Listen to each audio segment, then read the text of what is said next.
गोरे वाली बनी भुज कच्छ इंडिया खां इंटरनेट जी हिन हलचल वसीले मौलवी अब्दुल वाहिद गोरे वारी जी दुआ या तहरीर काबे में पहिरीं दुआ कीअं घुरिजे।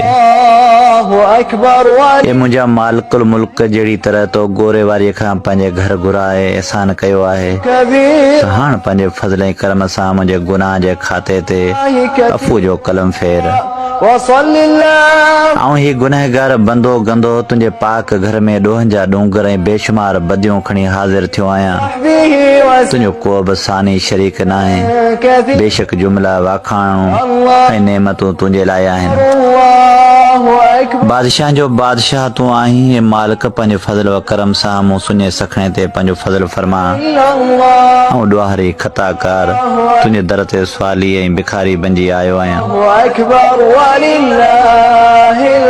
हाणे मूंखे ख़ाली न मोटाए ही तुंहिंजी दरगाह आहे या नाउमीदी जी दरगाह न आहे। जेको हिते आयो आहे हुन जा बेड़ा पार थिया आहिनि। मुंहिंजा मौला मुंहिंजा बेड़ा पार कर। हे मालिक बरसात जी फुड़ियुनि वणनि जे पननि जानवरनि जे वारनि खां वधि गुनहगार आहियां। को बि ख़ैर जो अमल कोन्हे। हर वक़्तु गुनाहनि जे समुंड में गर्क हुअसि। तुंहिंजे ओ अमर ऐं नवाहीअ जो को हया कोन कयमि। हर ॾोह जो इक़रारी आहियां। हाणे पछीमान थियो आहियां। तुंहिंजी रहमत जहिड़ी तरह छिके मूंखे हितां आंदो आहे अहिड़ी तरह पंहिंजी रहमत जे सदके मूंखे माफ़ कर।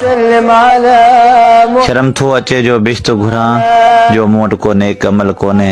तूं पंहिंजे आला शान ऐं सिफ़ात कामिला जी वजह मूंखे माफ़ कर ऐं मूंखे दोज़ख जी बाह खां बचाइजे।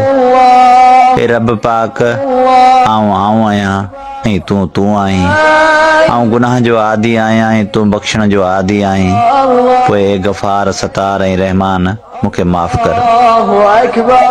ऐं वॾे गुनाहगार आहियां पर गुनाहनि जी घणाई जे बावजूद उहे महदूद आहिनि ऐं तुंहिंजी रहमत गैर महदूद आहे। पोइ मुंहिंजा मालिक व ख़ालिक पंहिंजी रहमत जी तुफ़ैल मूंखे माफ़ कर। ए रब पाक तो जहिड़ी तरह हज़रत इब्राहिम अलैहिस्सलाम जे लाइ बाह खे हुकुम कयो त हे आग इब्राहिम अलैहिस्सलामती वारी थी वञ, अहिड़ी तरह मुंहिंजे हक़ में बि दोज़ख जी बाह खे हुकुम ॾे मूं लाइ पिणु सलामती वारी बणिजी वञे। हे रब्बुल आलमीन मूंखे मुंहिंजे वालिदीन जुमिले मोमिनीन मोमिनात जिन दोस्तनि अज़ीज़नि दुआ लाइ ख़ैर अर्ज़ु कयो उन्हनि जे घरनि में ख़ैरो बरकत अता फरमा। संदन ॿई जहान मोचारा फरमा।